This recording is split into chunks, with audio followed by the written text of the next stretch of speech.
ემოციის და შინაარსის ბმა არის და მოქმედებს როგორც თოკის ორი ბოლო. ეს ზონა დახვეწეს ყველაზე უფრო, ანუ ყურადღება ვინმე მარკეტოლოგებმა, იმიტომ რომ გაყიდონ, ასე ვთქვათ, ხო?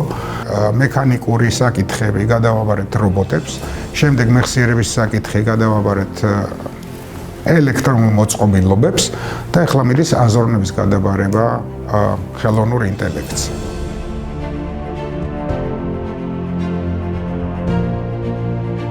ახლა მაინც მექანიზმი რო გავიგოთ, როგორ მუშაობს და როგორ აღიძვრება ემოცია. ჩვენ იმაზე ვისაუბრეთ, რომ ემოცია განსაზღვრავს ჩვენ ფსიქოლოგიურ მდგომარეობას, ხო? ანუ გავლენას ჩვენზე ხდება, მხოლოდ იმ შემთხვევაში თუ ემოცია არის. დააკვირდით, რომ ემოციები მიმაგრებული გვაქვს კონკრეტულ შინაარსებზე. ეს ხდება სოციალიზაციის პროცესში, აღზრდის პროცესში და ასე შემდეგ. ჩვენ გარკვეულ შინაარსებთან ვამაგრებთ გარკვეულ ემოციებს. ვიღაცა თუ შემოვა და რაღაც ვიცი, შეიგინება, შეგვაგინებს, შეურაცხყოფას მოგვაყენებს, ჩვენ როგორც კი ამ შინაარსს გავიგებთ, რომელიც მიბმულია უარყოფით ინფორმაციასთან, გვექნება შესაბამისი რეაქცია. ვიღაცა როცა გვეუბნება კარგს, სასიამოვნოს, თქვათ, რა ვიცი, გეუბნება მიყვარხარ, ან ძალიან კარგი ხარ, ეს შინაარსები მიბმული გვაქვს დადებით ემოციასთან და აღძრავს დადებით ემოციას.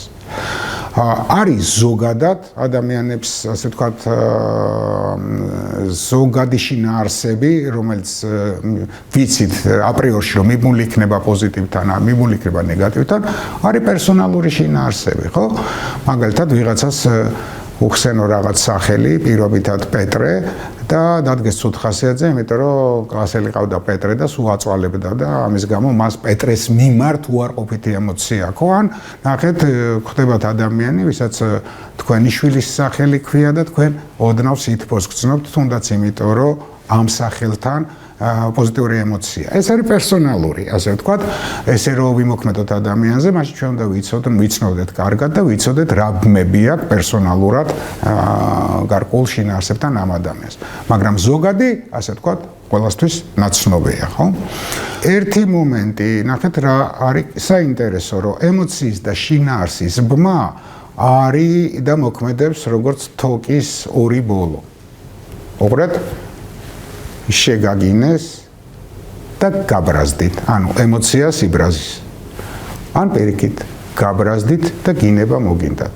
ანუ მოკაჩავთ ემოციას, მოყვება შინაარსი, მოკაჩავთ შინაარსს, მოყვება ემოცია. და ზუსტად აი ეს დახვეწეს, ეს ზონა დახვეწეს ყველაზე უფრო, ანუ ყურადღება ვინმე მარკეტოლოგებმა, იმიტომ რომ გაყიდონ, ასე ვთქვათ, ხო? პოლიტიკოსებმა, იმიტომ რომ ძალაუფლება აიღონ.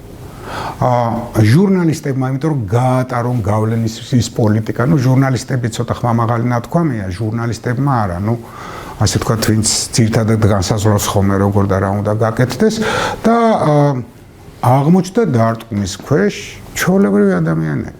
ანუ მათზე სულ ყველაზე მოქმედებს, სულ ყველა თავის ინტერესს ატარებს და აი ზუსტად აქ დგება საკითხი, რანაირად ხდება და რანაირად ხდება მე უფრო ავხსენი, მაგრამ მე ვსაუბრობ, რომ უკვე წამოვიდა არაწესიერი მეთოდები ემოციებზე ზემოქმედების. არაწესიერი მე გულისხმობ, ანუ ისეთი ინფორმაციის გადაცემა ან ისეთი მიმართებაში ურთიერთობები, რომელსაც არანაირი კავშირი შეიძლება არც სინამდვილესთან არ ქონდეს, რეალობასთან არ ქონდეს, ან არანაირი კავშირი გაცხადებულ მიზნებთან, ანუ ფარულ მიზნებს შეიცავდეს და აი ეს ხელოვნება დაიხვეწა, როგორც გაყიდვებში კიდე გითხართ, აი ყველა ასე ვთქვათ, ჩამოთვლილი სფეროები რაც ვახსენე, დაიხვეწა და წავიდა საუბარი უკვე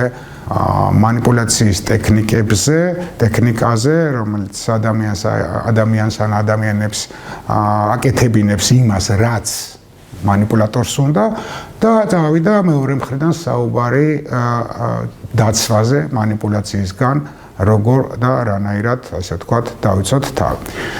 კიდევ ერთი საინტერესო მომენტი, ზოგადად რა ხდება თანამედროვე ცხოვრებაში, საინტერესო შეიძლება იყოს და აკვირდით, როგორი სიტუაცია გვაქვს დღესდღეობით ამ ციფრულმა სამყარომ ძალიან ბევრი რაღაცა შეცვალა, რეალურად შეცვალა, ეს არ არის მოდური გამოთქმა და მოხდა ესეთი რაღაცა, რომ ჯერ მექანიკური საკითხები გადავაბარეთ რობოტებს, შემდეგ მეხსიერების საკითხი გადავაბარეთ ელექტრონულ მოწყობილობებს და ახლა მიდის აზროვნების გადაბარება ხელოვნურ ინტელექტს. ანუ ადამიანისგან არაფერი აღარ რჩება. აქედან გამომდინარე, უკვე არის ტენდენციები, ნახეთ როგორი რომ ადამიანს დაძაბულობა დიდი ხნის განმავლობაში არ უყვარს. საერთოდ იცოდეთ, რომ ნებისმიერი კითხვა ეს არის დაძაბულობა და ნებისმიერი პასუხი ეს არის შვება. და ამიტომ აი პატარა ვიდეოებმა, მცირე ვიდეოებმა თქვა TikTok-ის ფორმატის ან თქვა სწრაფმა პასუხებმა, ნახეთ როგორ არის ხო?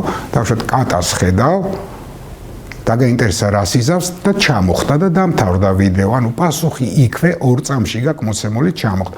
და ჩვენი ტვინი ეჩვევა მარტივი დოფამინების მიღებას. ამან რა გამოიწვია?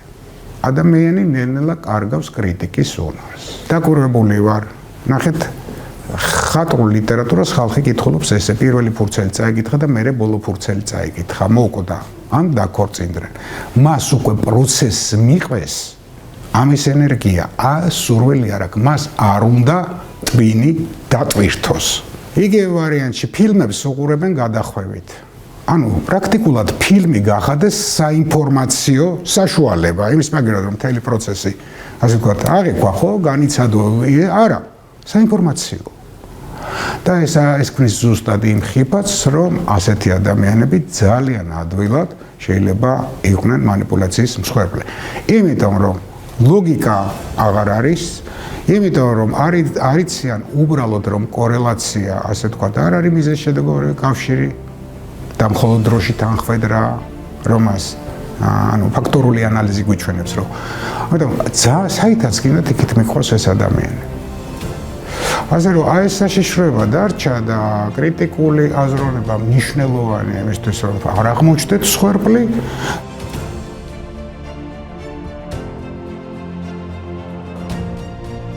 თუ მოგეწონათ ჩემი მასტერკლასი, გამოიწერეთ მედია აკადემიის YouTube არხი.